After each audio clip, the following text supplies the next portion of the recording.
এক হাতি আর এক কুকুর একসাথে প্রেগনেন্ট হয়েছে। 2.5 মাস পর কুকুরের 4টা বাচ্চা জন্ম নিয়েছে। তখন সেই কুকুর খুশি মনে হাতির কাছে যেয়ে বলল, কিরে বান্ধবী, তোর এখনো বাচ্চা হয় নাই? আমার তো 4জন বাচ্চা হয়ে গেছে। হাতি বলল, আমারটা হয় নাই, সামনে হবে ইনশাআল্লাহ। তখন সেই কুকুর চলে গেল। 3 মাস পর আবার এসে হাতিকে বলল, বান্ধবী, আমার তো আবার 4টা বাচ্চা জন্ম নিয়েছে, তোর বাচ্চার খবর কি? হাতি বলল, আমারটা এখনো হয় নাই, সামনে হবে। তখন কুকুর বলল, কি সাংঘাতিক ব্যাপার, আমার 2বার বাচ্চা হইল, তোর একবারও হইল না। কুকুরের বাচ্চা তো হয় 2.5 মাস 3 মাস পর পর। এখন ওই কুকুর 2 বছরে প্রায় 22টা বাচ্চা জন্ম দিয়ে সেই হাতির কাছে যেয়ে বলল, কিরে বান্ধবী, তোর বাচ্চা কোথায়? হাতি বলল, এখনো হয় নাই, সামনে হবে। তখন সেই কুকুর রাগান্বিত কণ্ঠে বলে উঠল, আরে রাগ তোর, সামনে হবে, সামনে হবে। আমার আজ তো 2টা ফুটবল খেলার টিম হয়ে গেছে, আর তোর এখনো একটাই হয় না। আমাকে সত্যি করে বলতো, তুই কি আসলেও প্রেগনেন্ট?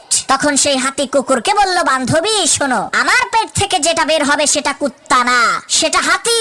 সে যখন দুনিয়াতে ভূমিষ্ঠ হবে তখন এই পৃথিবীর হাওয়া বাতাস সবকিছু তাকে অনুভব করবে। সে যখন বনের মধ্য দিয়ে হেঁটে যাবে, বন থরথর করে কেঁপে উঠবে। সে যখন রাস্তা পার হবে, রাস্তার যানবাহন সব থেমে যাবে। সে ফালতু কুত্তার মতো হাড্ডি খাওয়ার জন্য ঘেউ ঘেউ করবে না। প্রিয় ভাইরা, ঠিক একই ভাবে আপনার কাছেও লোকজন আসবে, কিরে এখনো তোর চাকরি হয় নাই, তোর এইটা হয় নাই, ওইটা হয় নাই, আমার তো হয়ে গেছে। তখন আপনি নিজেকে তার সাথে তুলনা করতে যাবেন না, হাই হুতাশ করবেন না।